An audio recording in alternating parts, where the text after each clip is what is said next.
전도에 대해 더 궁금하시거나 도움이 필요하신 구독자님들은 아래 주소로 연락 주시기 바랍니다. 여러분 안녕하십니까. 박용배TV의 박용배 목사입니다. 미자리교회 목사님, 사모님, 그리고 전도하고 싶은데 전도를 어떻게 해야 되는지 고민하시는 분들에게 작은아마 도움을 드리려고 이 박용배TV를 개설해서 지금까지 말씀 전하고 있습니다. 오늘은 제가 쓴 책 가운데 전도는 쉽고 되어지는 것이다, 17번째 케이스를 좀 말씀을 드리려고 합니다. 여의도에 있는 그 역기자 신우회에 목요일 오후 3시마다 제가 가서 예배를 인도할 때에 TV에 자주 나오시는 장로님 되시는 연기자분이 계세요. 강남의 큰 교회에 장로님으로 계시는 분이었는데, 이분이 은혜를 받으시고 다과에 같이 커피 타임을 갖고 이래 할 때, 목사님 2달 후에 저희 집에 한번 밤에 와 주십시오. 저희 선친, 저희 아버님의 기일 제삿날인데 저는 7남매 중에 제가 장로고 맏입니다. 근데 내 동생 6명이 예수를 안 믿습니다. 대부분 저 목포와 강주 지역에서 살고 있는데 맞이 된 우리 집에 모여가지고 제사를 지냅니다. 그때 오셔서 복음을 좀 전해주십시오 하는 그런 부탁이었어요. 그래서 제가 알겠습니다. 제가 두 달 동안 아직도 시간이 있으니까 준비 기도를 하고 가겠습니다. 2달이 지나면서 드디어 그 날짜가 다가온 겁니다. 그날 저녁이 금요일 저녁이었는데요. 금요 기도회는 부교육자에게 좀 맡겨놓고 저와 저희 집사람이 서울 뚝섬에 그 장로님 댁으로 찾아갔습니다. 밤 10시까지 와달라 했기 때문에 10시 전에 도착해서 주차장에 차를 세워놓고 장로님의 안내를 따라서 장로님 댁에 올라가니까 목포에서 올라오고 광주에서 올라오고 서울에서 온 동생 6명과 그 조카들하고 해서 제가 보니까 장성한 어르신들, 청년들 한 15명은 좋게 돼 보였습니다. 이분들이 이제 밤 12시에 제사 지낸다고 음식을 막 이렇게 조리를 하고 계셨는데요. 이 장로님이 동생들, 조카들 전부 여기 좀 앉아봐라. 우리 회사에 들어오시는 목사님인데 잠깐만 얘기를 좀 듣고 말씀 듣고 우리가 준비하자. 이래가 한 15명 가까이 되는 사람 다 앉아 있어요. 그때 제가 이제 인사를 드리고 제사가 뭔지 예배가 뭔지 제가 이제 인생의 근본 문제가 뭔지 얘기를 한 거예요. 사람은 육신하고 영혼이 합쳐져가 사람인데 육신은 부모를 통해 태어나는 것이다. 아버지 씨를 받아서 어머니 태중에서 약 10달 가까이 있다가 태어나는데 부모를 통해 태어나기 때문에 부모, 형제, 혈육이 중요한 게 아니냐. 그래서 아버님의 기일을 맞이해서 음식이라도 드리고 싶어서 여러분 모이신 게 아니냐. 제가 이렇게 쭉 얘기를 하면서 우리 육신은 부모를 통해서 태어나기 때문에 부모, 형제, 혈육이 중요한데 우리 영혼은 하나님에게서 왔기 때문에 하나님 알아야 되는 것이다. 우리가 어릴 땐 젖을 먹고 자라서 밥을 먹는데 먹고 일하고 자고 먹고 일하고 자고 죽으면 그만이 아니고 죽으면 없어지는 게 아니고 천국 아니면 지옥 가게 되는데, 하나님께서 인간을 지으실 때, 아담 하와를 지으실 때 죄를 지으려 못 짓는 로봇으로 만들지 않고 자유의지를 주셨다. 왜? 하나님 인격을 가신 분이기 때문에 인격체를 통해서 대화하기를 원했기 때문에. 그런데 하나님께서는 선악과를 만들어 놓고 타락한 천사 사탄이 있다. 그게 악이다. 선 대신 하나님과 살아야 돼. 악이 된 사탄 따라가면 안 된다. 선악과 나무를 볼 때마다 악이 되는 사탄이 있다는 기억해라. 사탄이 와서 먹으라, 선악과 먹으라 하거든. 절대 먹으면 안 된다. 먹으면 반드시 죽는다. 그런데 인간이 타락해서 뱀이 말을 했다. 창세기 3장에 보면 뱀 속에 마귀가 들어갔다. 계시록 12장에 9절에 보니까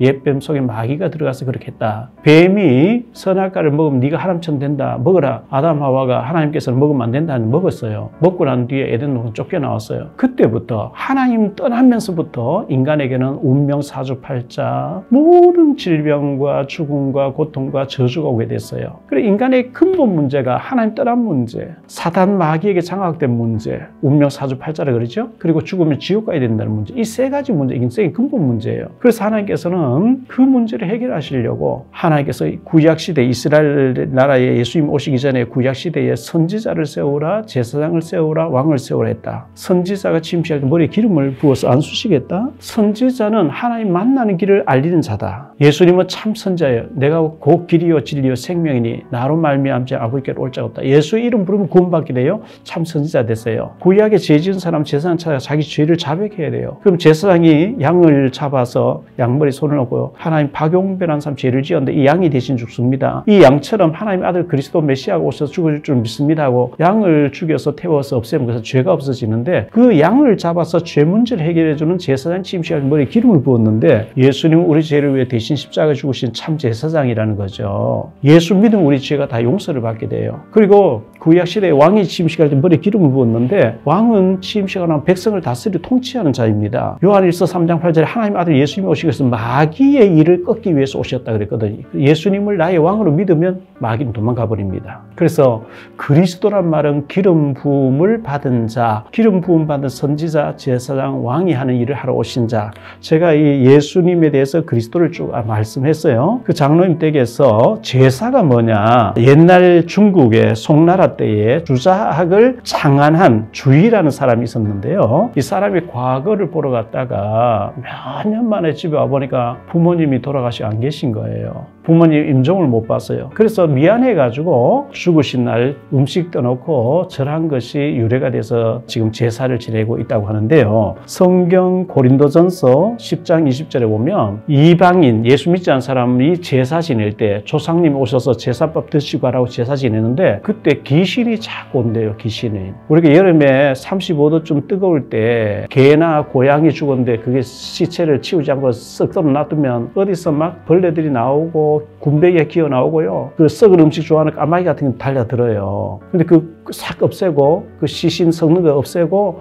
꽃을 심어 놓으면 벌과 나비가 날아오는 것처럼 우리가 아버님의 기일날, 제삿날 음식 떠놓고 제사 절하면은 조상님이 밥 잡수셔 오시는 게 아니고 고린도전서 10장 20절에 귀신이 자꾸 온다는 거예요. 귀신을 자꾸 불러들으면 자녀들에게 후손들 영적인 문제 온대요. 출애굽기 20장 4절 영적인 문제 3, 4대 망한다 그랬거든요. 조상님이 진짜 밥 잡수시러 오신다면 매일매일 3끼씩 수천 대까지 떠나야죠.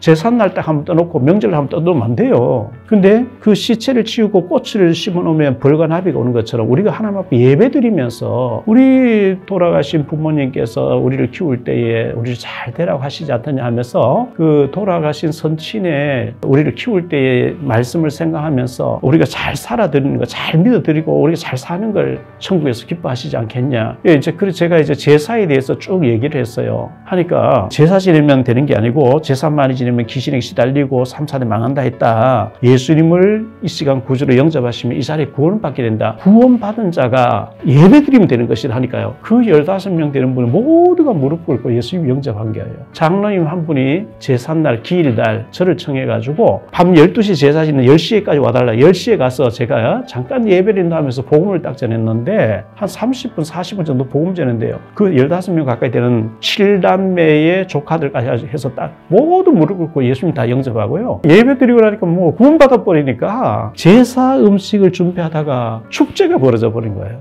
그래 뭐 밤 12시 돼서 예배 드리고 뭐 서로 간증하고 얼마나 정말 감격스러운 시간이었거든요. 그리고 난 뒤에 제가 이제 돌아왔어요. 거기 목포에서 올라오신 우리 양 장로님의 여동생의 아들이 야구 선수인데 미국 메이저에서 홈런을 잘 치는 유명한 야구 선수였어요. 그 후에 국내로 들어와가지고 광주 지역에 있는 프로구단에서 활동하고 있는 걸로 제가 많이 보았는데요. 그 유명한 선수가 강남의 장로님의 조카더라고요. 그 금요일 저녁에 그런 일이 있었고 이틀 후에 주일 저녁 됐는데 장로님이 제게 전화 왔어요. 목사님, 어제 아래 우리 동생들과 조카들이 목사님 예배 인도해 주셔서 모두 영접하고 예수님 영접하고 구원받고 내려갔는데 오늘 전부 광주에서 목포에서 교회 가서 예배 드렸다 하네요.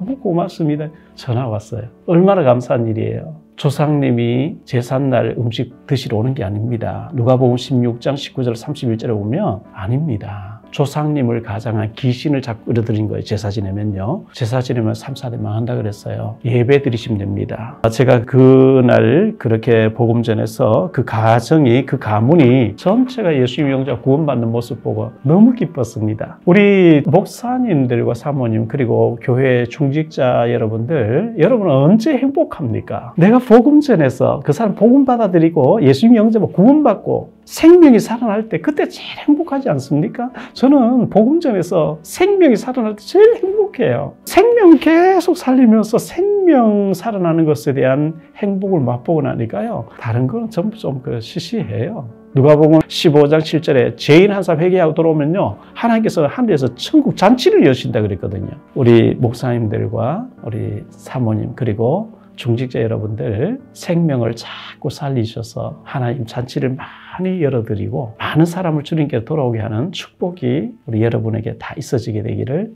예수님 이름으로 축복합니다. 다음 시간에 또 뵙겠습니다. 감사합니다. 여러분의 구독과 좋아요, 알림 설정은 전도와 선교에 큰 도움이 됩니다.